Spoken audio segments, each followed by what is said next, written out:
We're thrilled to welcome the LTC's team of instructional technology coaches. Our coaches collaborate with teachers and school leaders to support classroom technology integration and instructional practices. Through tailored coaching plans, they provide one-on-one support, group training, and strategic guidance to meet educational goals. Whether tackling classroom challenges or driving innovation, the LTC coaches are dedicated to empowering educators and advancing student learning outcomes. Thanks for joining us. And I'm Linda, your webinar facilitator. I'll be behind the scenes making sure that everything runs smoothly, as well as interacting with you in the chat. So let's get started.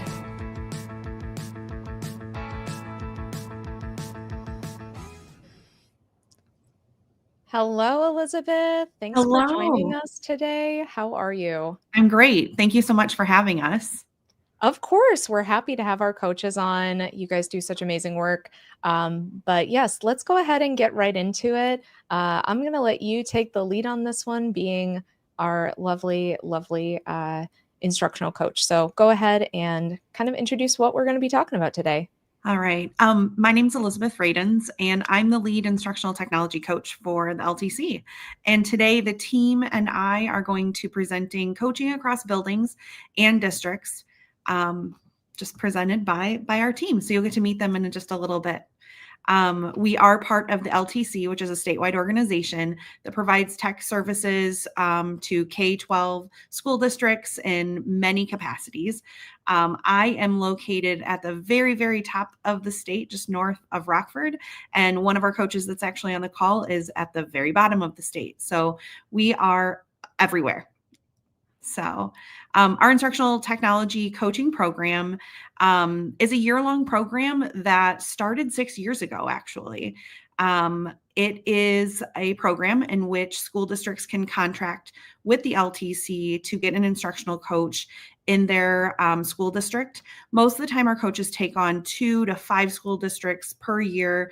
And it's really just a cost-saving model where districts can take on just as much as they can afford, which is a really big selling point of our program. All of us are former educators that have been in the classroom, and it's really kind of a unique program because we tailor our instruction right to the goals and the improvement plans of the school districts, which is really kind of cool. Yeah, the coaching program is amazing. If you don't mind, Elizabeth, I'd love to jump in just for 2 seconds and say that me and you actually met because of the coaching program. Yes. A few years ago when I was still in the classroom. Elizabeth happened to be the coach for my district, and she helped me to get Google certified, Google trained, my level 1s, my level 2s, and even helped me professionally to improve my skills. And now here I am. I work for the LTC with her, and it's a wonderful, wonderful thing. But it was so nice to meet you through the coaching program. And it's just an amazing service. It's really come full circle. And I'm so happy that we now are colleagues in official capacity, right? Of course. Yeah. As a coach, we really are embedded in the districts. So it really depends on the way that the district wants you to function within their district. So in some of my districts, I meet with leadership on a weekly basis, and others I strictly just work with the teachers. The best part about it is we're not evaluative, so it's not threatening when the coach comes into the classroom. There's never going to be a time where anything that you work on, or if you're showing a little bit of weakness in a certain area, it's never going to be held against you, which is really kind of a cool piece of being an instructional tech coach with LTC. So one of the things that makes our program so effective, and I've kind of touched on this, is that it is tailored and it is a job embedded program. The LTC takes care of all of the HR part of hiring the coaches. The school districts definitely have a say in that. We want to make sure it's a good fit, of course. But it's a tailored program to the district to meet their needs. The coaches, we typically operate on with a research-based coaching model. We're all Google certified coaches, And so that's a great way to show data. We collect data. I'll leave that for one of our questions a little later as the coaches are going to talk a little bit more with that. But we do, we're there and we're giving, whether it's giving professional development and then we're embedded in the districts to be able to follow up afterwards. That's always really great as well. And we've been recognized a few times, which is really kind of cool. Yeah, so we won the CETA Award in 2023, and we were also mentioned in the National EdTech Plan last year. We were one of the featured services, which we were really, really excited about. It's because you guys are amazing. Oh, thanks. Thank you. As I said before, we range from being able to offer things such as working with teachers one-on-one in coaching cycles, co-planning teaching. I oftentimes go in and model with my teachers to kind of show them and give them ideas. We also work on the back end, helping teachers develop resources that they may need, analyze data. I have done professional development for entire districts at a time, all the way down to teams or just a couple of teachers that may have the need, including my new teachers. Typically, I meet with new teachers every year as they enter the district as well. So it's kind of cool. And then always that feedback and reflection. Sometimes I know when I was a teacher, that was a piece that I oftentimes would forget or not have time for, maybe not take the time for.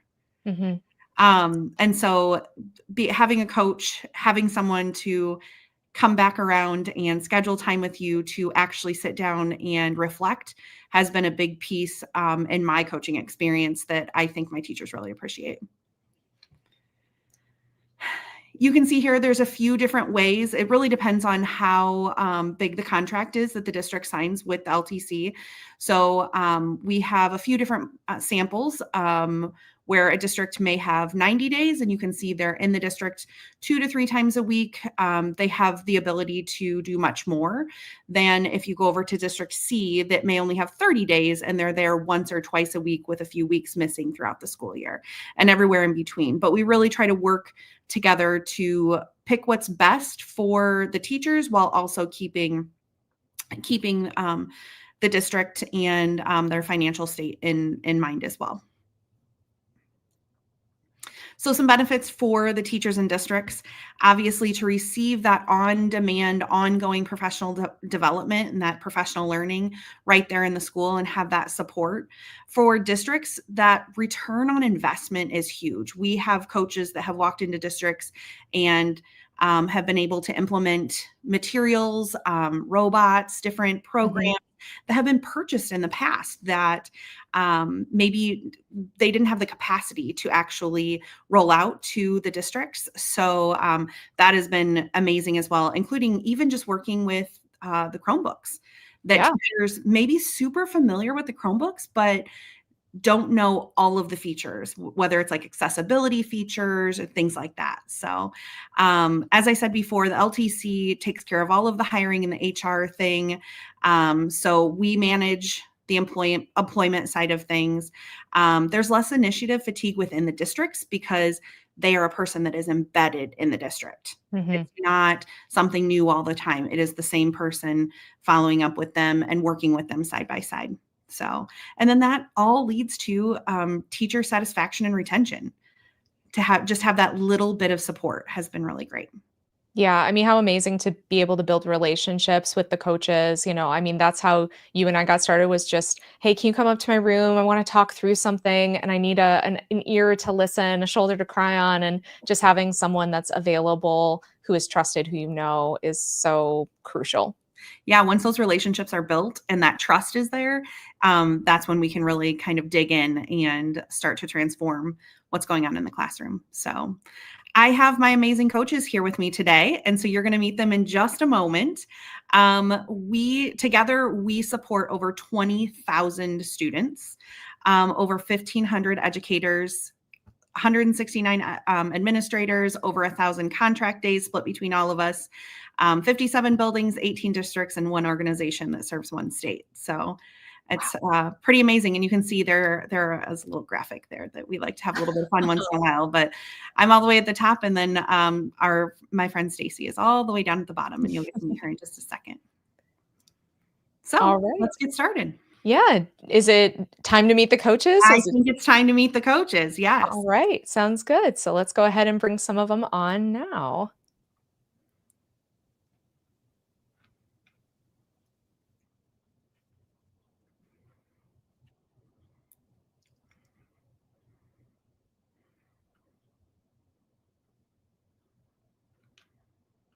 All right. So we have developed a presentation with just some general questions that we are often asked when it comes to our coaching program. So the first question I will put out there is, how do you schedule meetings with teachers from different buildings? And I will start with Amy Graham.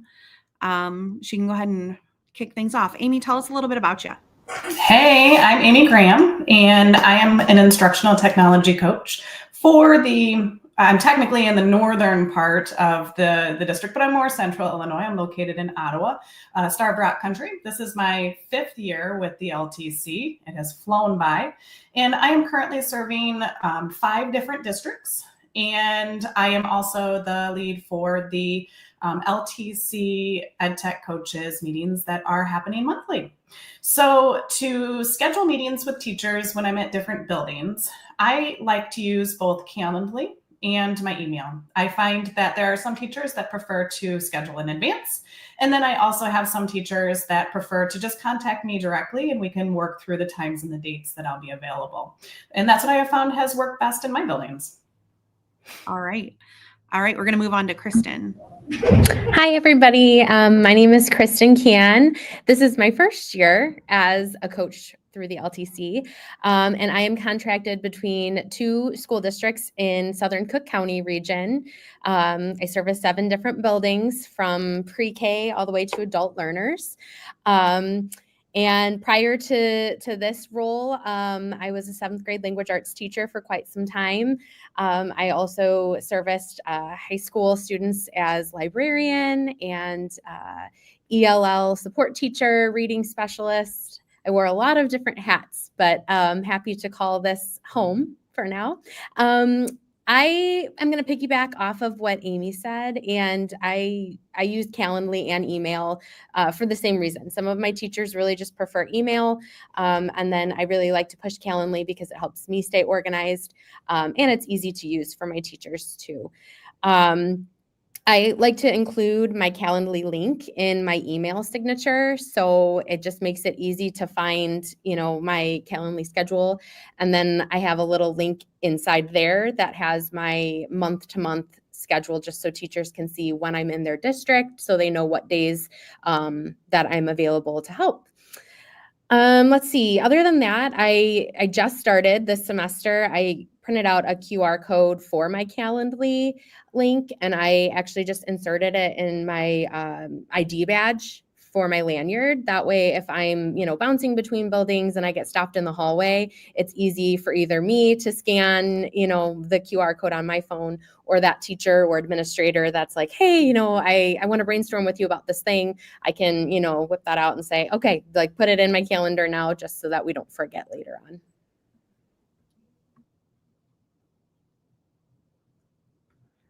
All right. And now we'll move on to Stacy. Okay. Hi, I'm Stacy Teft. I am in the southern part of Illinois. So my districts are all in Williamson, Franklin County, Johnson City, Heron, Carterville, and Crab Orchard. Those of you that aren't familiar, they're pretty small towns. We're down by Carbondale. So go Dogs, SIU, the real SIU. My schools are very old school. When I started with Calendly.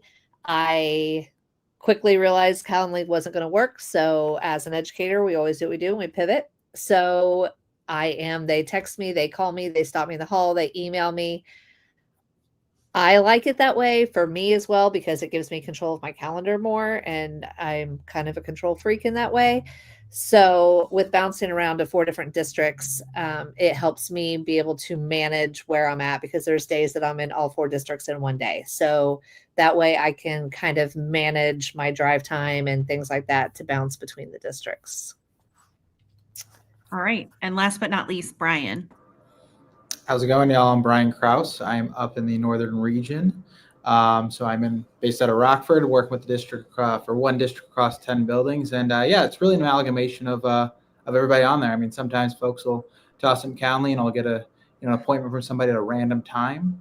A lot of times it's taking their building schedules and making sure I can compare those times for when I'm free. But also similar to Kristen, if someone's walking by me in the hallway, I have a little digital business card, which I'll just pop on over to their phone, and it'll pull up my schedule right for them. And so whatever works, whatever can get teachers working. Yeah, and I would say that I think we all work fairly similar when it comes to scheduling. The nice thing about Calendly is you can have separate event types for each of your buildings, which really helps clarify things. With Calendly, you can have one event for free. Otherwise, you'd have to upgrade. And I think the upgrade is right around $100. And so that way we can all kind of manage our calendars. And if you are a teacher in our district, you'd be able to click on it, click right in your building and know exactly when you're going to be there. But again, just like we all said, sometimes that's not always best. And it's just through conversation that we have to, that we just manually schedule them. Calendly is very similar to Google appointment slots, aside from being able to sort them and categorize them by buildings. So, all right. So for our next question, we have a change of a panel. So we'll let Linda take care of that as we pop people off and back on. For this question, it's how do you handle emails or requests when you are working in a different location? So when we are in one building or one district and one of our other districts is asking for us. So I think we are just waiting on there, Stacy. All right. So let's get started with Emily. Hi, everybody. My name is Emily Poole, and this is my 24th year in education. This is my 4th year as an instructional tech coach. And fun fact, I just figured out this year, it's taken me 24 years to realize that at the start of the school year, I don't really have to do the math because it was 2024 and this is my 24th year. You know, hey, we bring everybody into the thing. Anyhow, I am located in Western Central Illinois. I like to call it the furthest west part of Illinois. It is the bump, and the school district that I service is Pikeland, and we are a rural school district in in kind of that open area of Illinois there. And so with the email or request, here's the thing that I think that I've taken away as being most important is everything takes time. Sometimes you're like, oh, it just takes a second. It's no big deal. But all those seconds really add up. So when I receive emails or requests, I kind of put my own filter on it. And it's one of those things like, is this going to take me 5 minutes or less? Then I might just handle it right then, or, just knock it out, whatever kind of quick thing. If it's going to take longer than that, then I go ahead and I schedule or block out time on my calendar, maybe the next day or later that day, but I block out time to intentionally get it done so that I'm not splitting my attention and doing too much multitasking. So that's how I handle some things. But Mark, what do you do? Hi, my name is Mark Okigawa. This is my first year as an instructional technology coach in general, and also here at the LTC. Before this, I spent 9 years as a 4th grade teacher in one of the districts that I now coach for. So I coach in the South Cook County area. I use filters in my Gmail. I filter or push everything forward to my LTC as kind of like a main hub. And then if I ever get an email that doesn't come in with a label on it automatically, I create a new filter, I set it up, and it gives me a real good, and I color code to make it easy to see, a real good quick glance at everything I've got going on so I can look at each specific location for where I'm at. If I have some downtime, I'll touch on things for other buildings, but I always prioritize wherever I am for that one day. All right, Stacy, what do you do? I'm very similar. Kind of do a combination of those two. I use my task list a lot. So I have, just for work, 5 different email domains, one for each district and the LTC one. The LTC domain is my hub for everything. That's my calendar. Everything has to flow through LTC. So I maxed out my phone when I got my new district this year with adding email or another email to my Gmail app. So one of my districts filters to my LTC email. The other ones, I kind of still control and forward things similar to Emily. If I can do it quick, I'll do it right then. If not, I forward it to my LTC email and then I put it in my task list.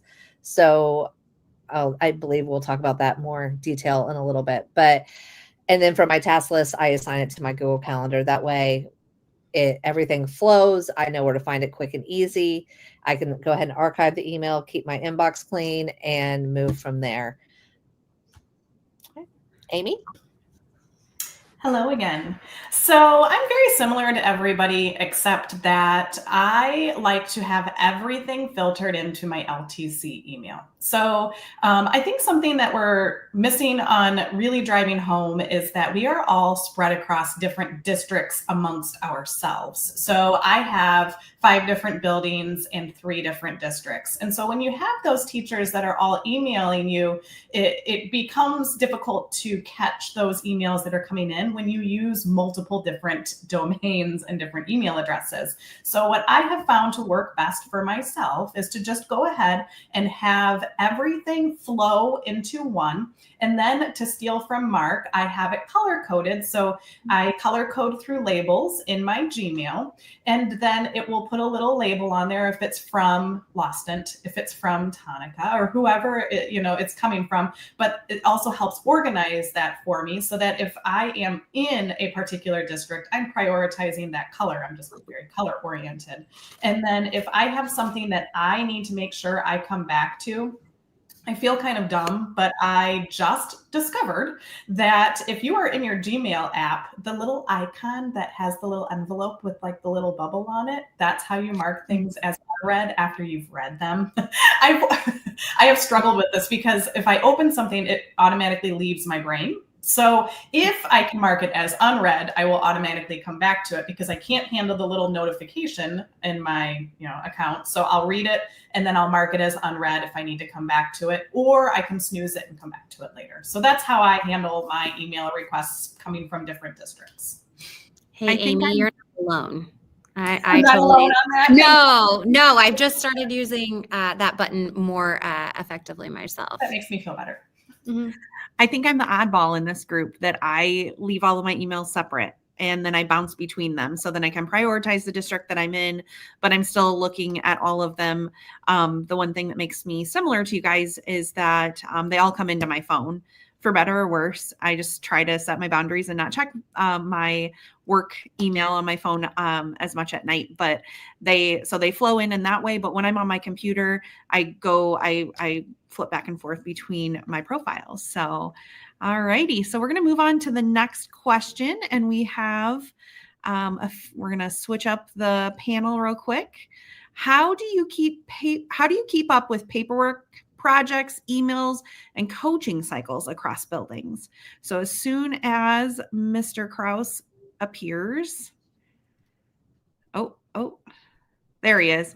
All right, Brian, go ahead and kick us off. I know, I keep trying to hide myself. I just want to make sure that everyone understands. Yes, so how do I keep up with it? Connect Hub.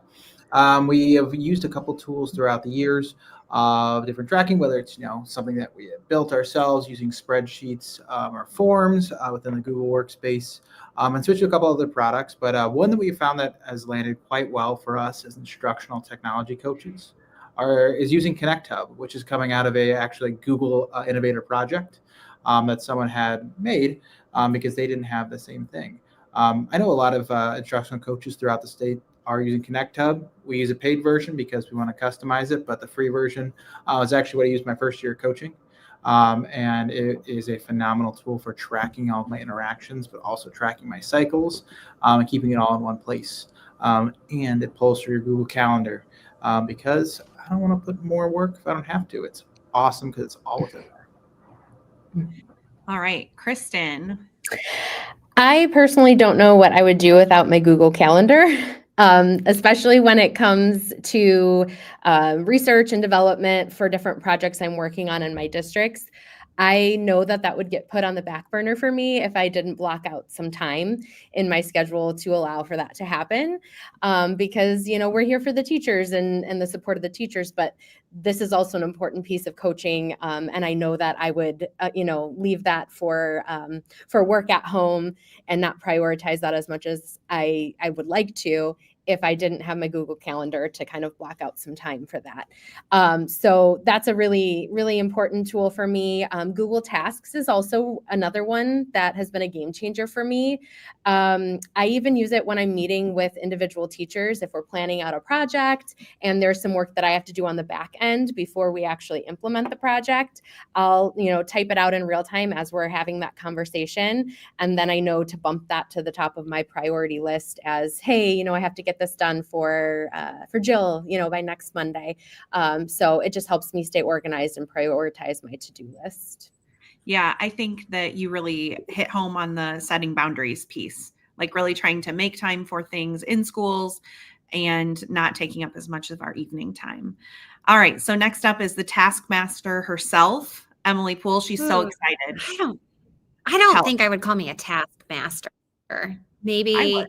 like a task fangirl. I don't know, something about that. But when I found tasks and how I could really use that to help me prioritize my time and keep things organized. So I'm just going to expand a little bit beyond what they've already said. My favorite thing about Google Tasks is once I became proficient with it, finding out I could have multiple lists was really a key. So for example, I have my daily to-do, these are some, my hot button items that need to happen today. But then I also have a list that's webinars that I missed. And so then I can go back later and catch those things when the time is right for me, or follow up with this teacher or that or the other. And when you do take that extra step to define the time and date, then it pops up on your Google Calendar and it reminds you. And just like, your kids nagging you, it nags you and they keep following you and keep following you and keep following you until you mark it complete. But when you mark it complete, you do get a little pop of confetti. So I will take that little, win every time. But yeah, Google Tasks has been great. And if you're, as coaches, if you're working with admins, I think showing them this tip as something they can have in their phone and use the audio feature is a really easy win to help them keep track of the things that they're trying to manage as well. So. Very good. Very good. All right. And to round us out, we have Mark. Yeah, the point's been made pretty clear. Google Calendar and Google Tasks are my go-to. Calendar really outlines my day. It's the first thing I look at when I arrive on site every day to see where I'm going and when I have any open time or anything like that. And then I organize everything in tasks, sorted lists, just like Emily says, where wherever I'm working for the day, I pull up that task list to look at what projects I've got going on and ongoing. And then Connect Hub is sort of like my all done. When I finish with a meeting or a cycle or something like that, it goes into Connect Hub sort of as like a logged as complete. So I know that I've done there. I don't have more tasks coming, or if I do, I make sure they're back on the calendar and in my task lists. Yeah. Yeah. And Connect Hub, we cannot speak any more highly than we already have of Connect Hub. We absolutely love Connect Hub and are very grateful that we have found such a wonderful tool. It integrates with our Google Calendar, so it is pretty convenient to pull all of that coaching information that we get. For those of us that are using Calendly, it pulls all of that information and even helps us categorize to get some really good data to share with our districts and ourselves to continue bettering ourselves. All right. Elizabeth, can I add? I saw Amy said she's a good old pen and paper gal on the paper. And I've connected a little bit more with the Connect Hub is that sometimes I will do just like paper notes and those kind of things with the teacher because it's just quick and it's easy. Snap a picture and throw that right into Connect Hub is a great way not to lose the actual slip of paper. So kind of like mix and mash the two. So, all right. I like that. All right. So now for our next question is, how do you communicate with your stakeholders? And I think we have met everyone, so we will just go ahead and get started with Emily. Go ahead and kick us off. So my tip that I'll share that has been kind of a win with teachers in my district and communicating is I send about a weekly, bi-weekly newsletter. It's got a little message and some tips and tricks and things. But here's my pro tip that I found works with my teachers is I've added an audio portion. So I won't quite call it a podcast because I'm not quite there yet, but I do go ahead and read it out loud and then have a link to the audio. And what I've heard from my teachers is they're busy and they already receive so many emails, but there is something about getting to click and hear just a friendly voice, just kind of talk them through some of the things and what's going on and what's happening.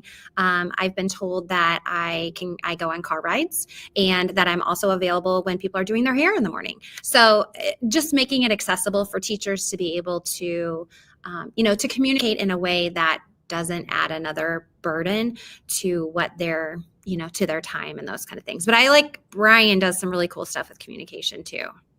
So here's me. I do every once in a while. I know. One of the things I wanted to highlight is that everyone does communicate differently. There's some teachers I know that I work with that they're never going to email me. They, however, will always want to still work with me. So I got to make sure I always figure out who I'm working with. And that's part to get to know who we're all. I know if I'm emailing the administrator, I know that they probably want to set an official meeting and have that time set out in advance.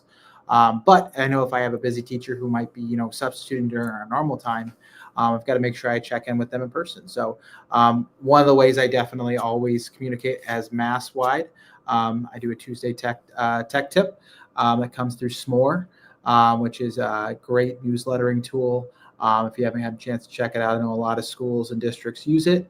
I enjoy using it because it lets me template it easily and push it out even easier rather than having to make it and make it all the time. So it's a tool that I particularly like to use. Thanks, Brian. And Brian's newsletters, by the way, are amazing. So props to you. I love reading them every week. I send out a weekly Friday email just as kind of a friendly reminder as to what my schedule is like for the next week. I also include my Calendly link in there.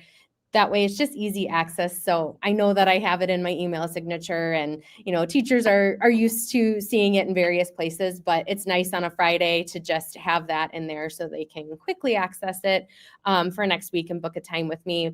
I also do a monthly, I call it like a tech tip highlight of the month.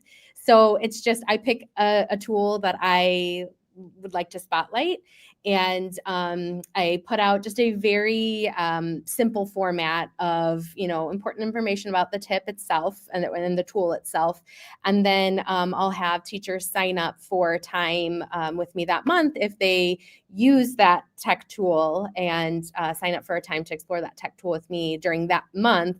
Then I put their names in a drawing, just kind of an incentive, monthly incentive to branch outside of their comfort zone and explore some new things. So I found that that's been particularly helpful for me as a coach, because it's kind of like a little data point of, what tools are being used and how often and what the interest is like. And I've also even had some administrators ask, hey, tell me more about that tool, or that it has helped them to move forward in subscriptions and knowing what to pay for and what maybe to keep a free version of, or change things up that way moving forward. Amy?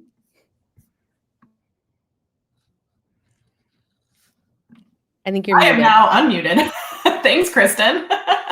I'm glad it gave me that little alert that I was muted.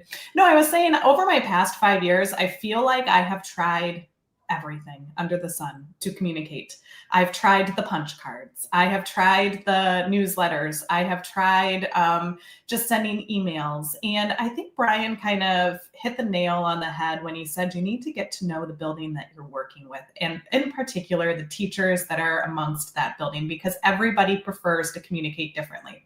And what I have found is that sending an email on Fridays, keeping it short and sweet, there is nothing in there for them to learn. They like, I have found that if there's anything that is of substance, they don't really want it coming through email. So I have paired this with a funny Friday.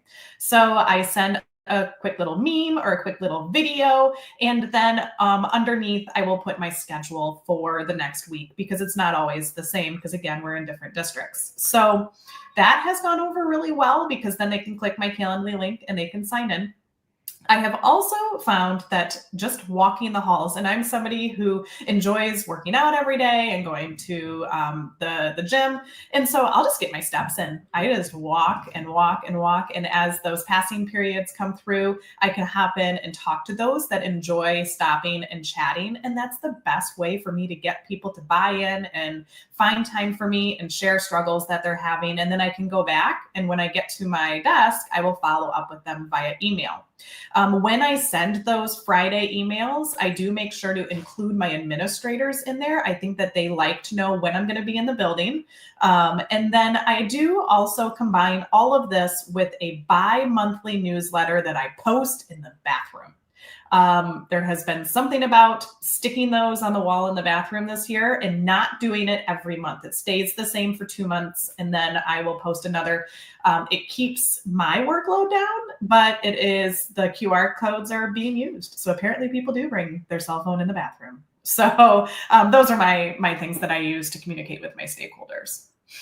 Yeah. Thanks, Brian, for sharing your folder of your amazing newsletters.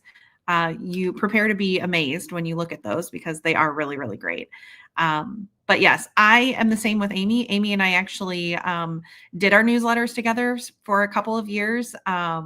And some months we get tons of clicks and some months we wouldn't get any. So I would definitely recommend keep an eye on those analytics. We were able to kind of track that through Canva and before that with a Bitly. And if you have a partner to partner up with to do those, it does help with the workload for sure. I mean, I did enjoy when we partnered up on that. I did too. And it's just, I also think that as coaches and as we're working with the individuals in the buildings, teachers change, their needs change. And then our capacity changes as well. So, I try to meet with leadership monthly, if not more. Informally, I see them all the time, but I try to set meetings with them regularly just to kind of give them an idea of what's going on. I think someone also mentioned like that really helps with them keeping their finger on the pulse of what's going on in the building. But overall, when it comes to communicating with stakeholders, confidentiality is one of the things that we hold very highly. And so as an instructional coach, that is something that we are very, very transparent with at the very beginning, that we're not there to evaluate and we're not there to spy. So to be the partners with the teachers. And again, once you build that relationship with those administrators in the district, I haven't had a problem, but there are some that do question it at first, but just making sure that if we do share something, even if it's a trend or something, that it is confidential. So anyone else have anything to add on that?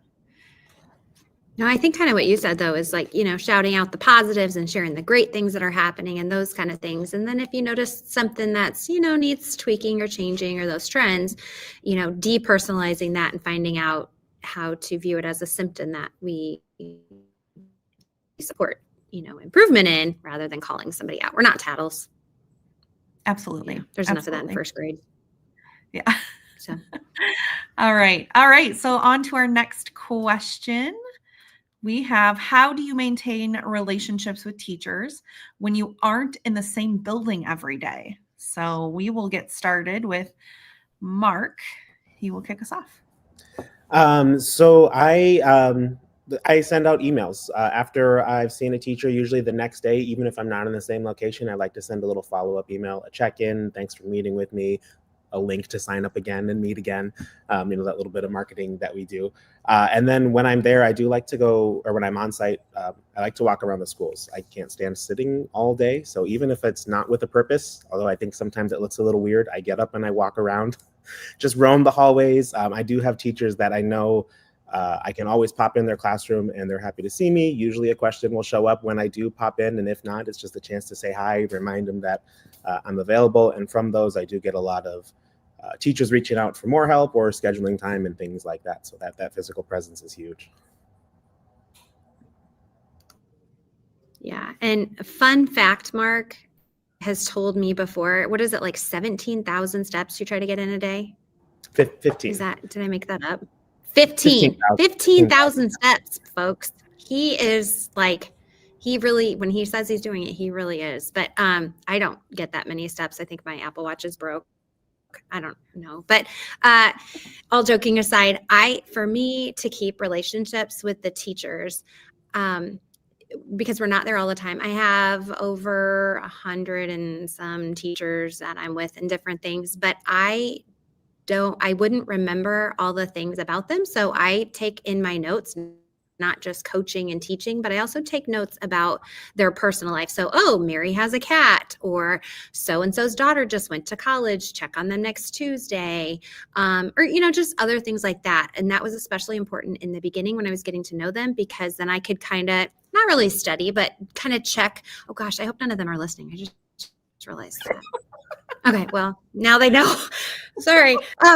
Anyway, let me refocus my brain. So just kind of help me to keep track of those different pieces and know who they are, not just as teachers in their classroom, but who they are as people and what makes them tick and important. And with that note, I'll pass that over to Amy now. I'm going to interrupt because I think all of us do that to a certain extent, because we as coaches are working with so many different teachers.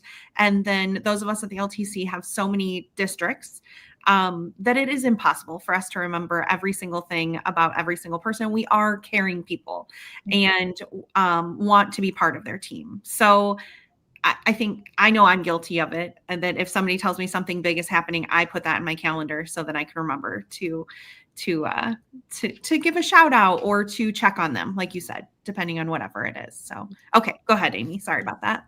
Oh, that's all right.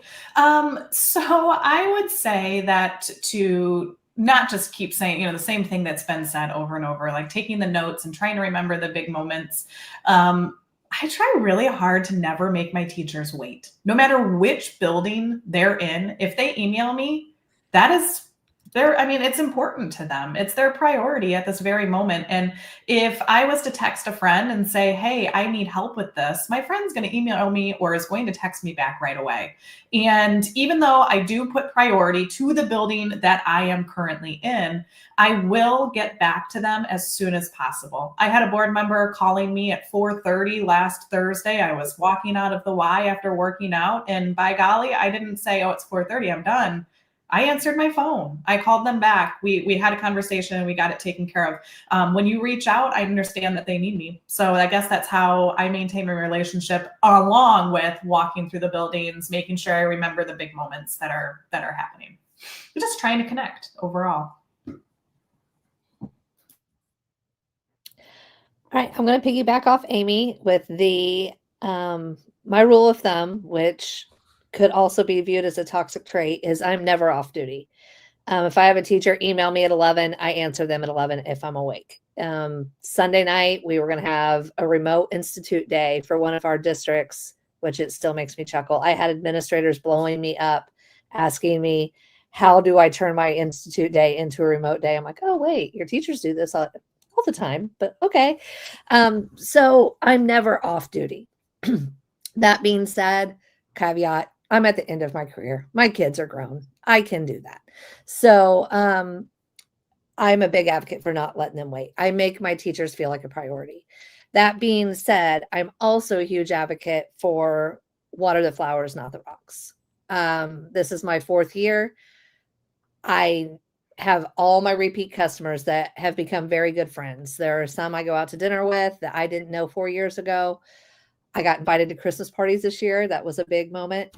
But I also am still breaking into new grade levels and new teachers that hadn't talked to me in 3 years. So always looking for those opportunities to sneak in. It happened to be Ozobots that did it with 1st grade. And now I've got cycles with 1st grade teachers. And I mean, when I say they didn't want me in the building, I would sit there and not speak to anybody all day. So those huge wins come over time. So I keep my friendliness and inserting myself for the ones who aren't real gung-ho, but then I really focus my attention on the changers, because word of mouth is the best advertising. So yeah, I would agree with you. And I think that another big thing to remember when you're maintaining and growing those relationships is that we're all human.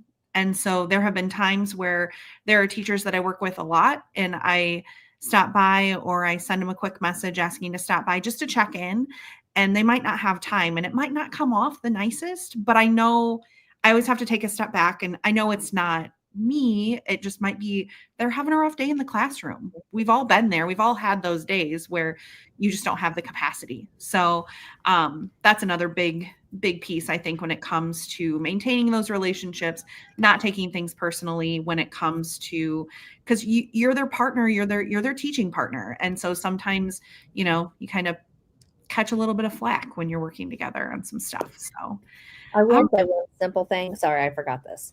Is with being in different buildings, a lot of times it's you need to show them something if you're troubleshooting. And this is very simple, but I send them videos, quick recorded videos on my computer that I don't type out the explanations. I talk to them. I put my face on it so they see me, and just, it takes 2 minutes to record that video and send it. And that has gotten a lot of traction as well.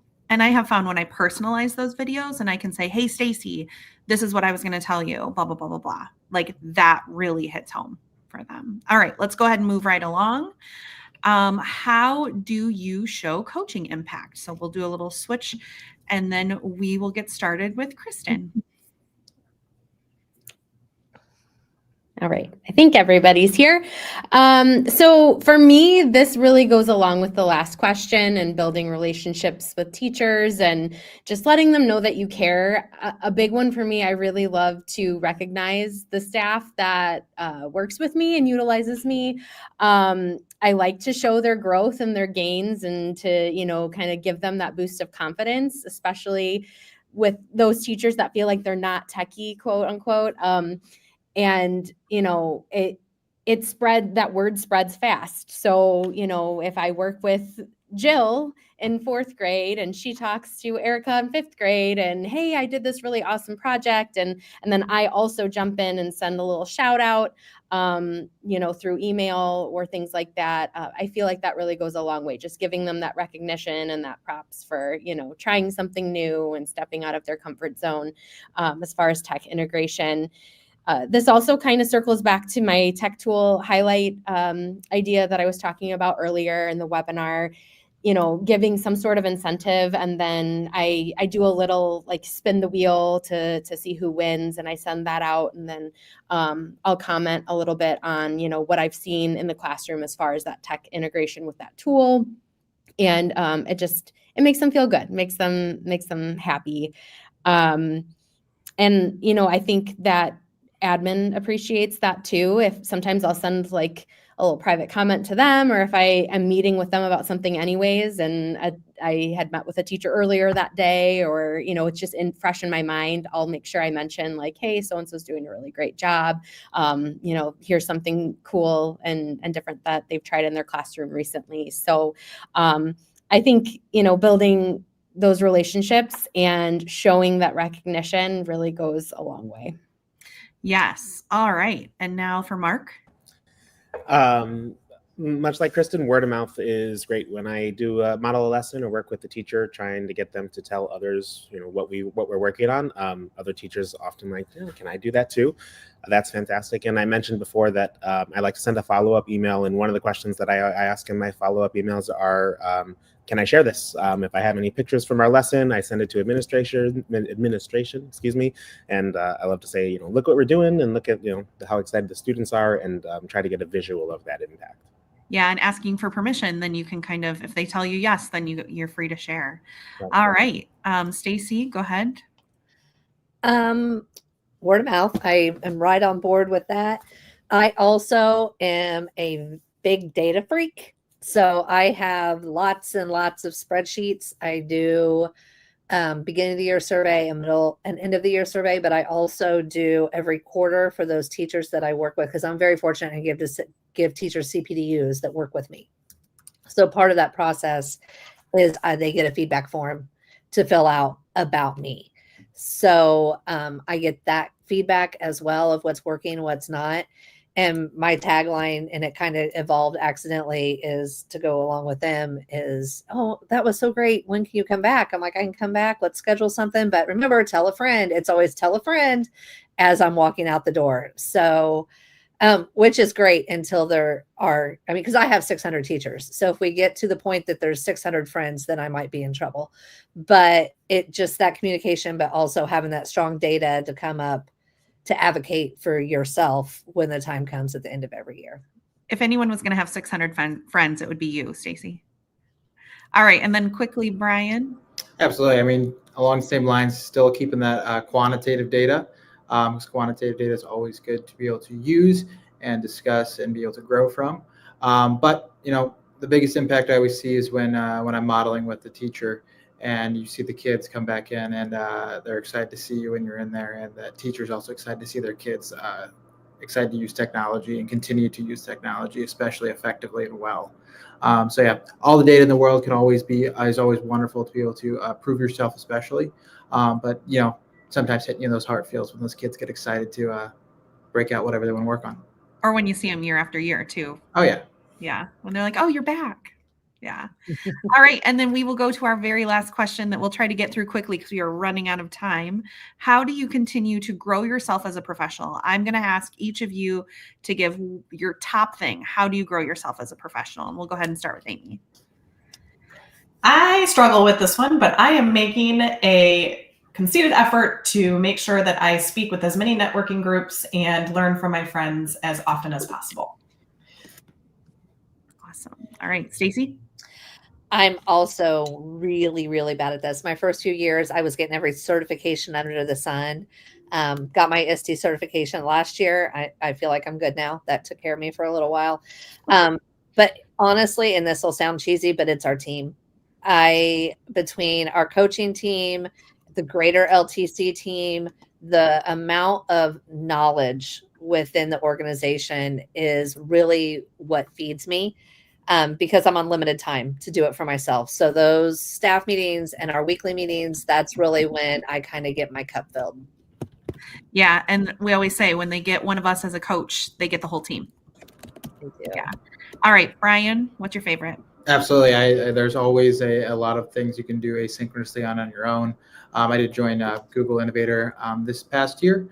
But being a professional growing in education, learning how you can always support other fields that might not be directly instructional, and how you can always see how you can grow other people. And so yeah, always learning new things from people that are around you.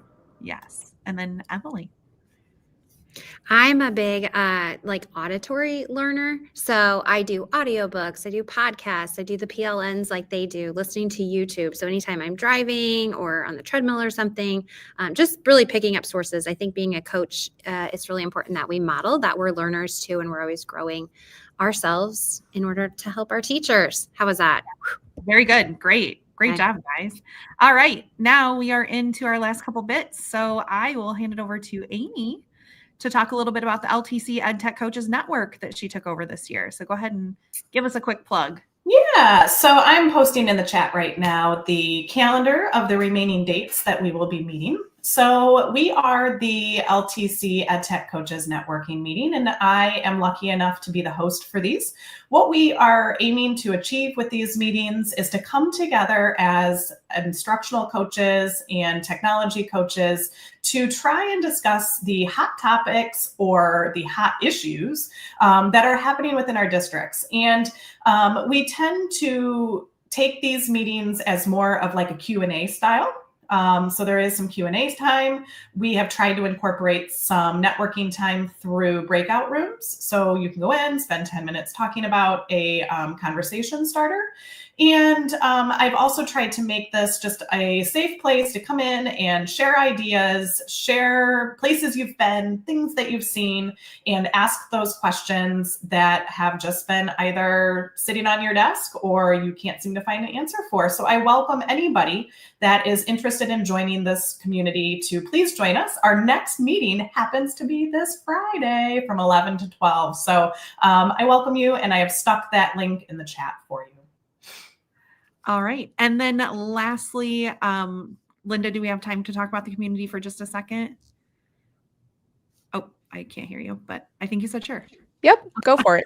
I'll be really quick because it's exactly as it sounds. The LTC community page is a community to come and share. It's very, open-ended as far as the content that's in there. It's a networking opportunity. It's a place to ask questions.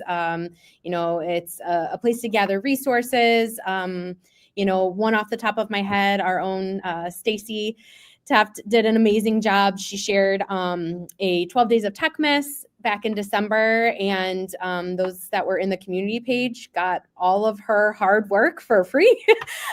She did just a fabulous job, and you could really just take all of the resources that she created and plug it in and use it in your own district. So she had everything laid out there very nicely. And that was just one added, perk to being a community member. So definitely check out the space. I hope to see you there. All right. That's it. That's all I got. Thank you. Thank you. Thank you. All right. If you have any questions, you can always get a hold of us. My email is on the screen, and there is a resource that Emily put together for us that kind of just hits all the high points of our presentation today. So please feel free to grab that. And all of our contact information is up on the screen right now. So you can get a hold of any of us. If there was something that one of us said that you want to know more about, please feel free to send us an email. We are always willing to collaborate with other coaches or educators. You don't have to be a coach. You don't have to be a coach to join our networking meeting or be in our community. Any educator is always welcome, even outside of Illinois. So thank you so much, Linda, for having me. Yes. Elizabeth, thank you so much for being here. Coaches, thank you for being here. For those of you that are still in the webinar, I just have a couple points of housekeeping, but why don't we give it up for the coaches in the chat, put in a clapping emoji or a hands up or something, a little heart emoji, just spam the chat, say thank you to our coaches for being here today. Also, thank you to the chat for being so involved today. I really appreciate a active chat. So just a couple bits of housekeeping before I let all the coaches go.